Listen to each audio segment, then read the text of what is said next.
জীবন এত ছোট কেন? এত ছোট কেন জীবন? ছোট কেন এত? জীবনের উপর প্রচন্ড রাগ হয়। হলি যদি এত ছোট হলি কেন? এর রূপ রস গন্ধ ঘ্রাণ উপভোগ করতে দে। দিলি যদি জগৎকে হাতে। ভালোবাসা যদি শেখালি, তবে পেতে দিস না কেন? দিতে দিস না কেন স্বাদ মিটিয়ে? খালি চলে যাস, খালি ফুরিয়ে যাস।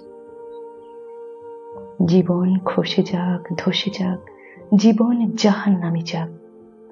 চলো ভুলে যাই জীবন ফুরোচ্ছে সে কথা। ভুলে যাই মৃত্যু বলে ভয়ঙ্কর কিছু একটা ঘাড়ের ওপর বসে আছে। চলো ভালোবাসি, চলো বেঁচে থাকি, প্রচন্ড বেঁচে থাকি। হৃদয় বাঁচিয়ে রাখে হৃদয়ের তাপে, যেমনই ভাঙা চোরা হোক জীবন। চলো জীবনের কথাই বলি। চুম্বনে চুম্বনে শুকোতে থাকা শরীরকে ভিজিয়ে রাখি, তরতাজা রাখি। চলো ভালোবাসি।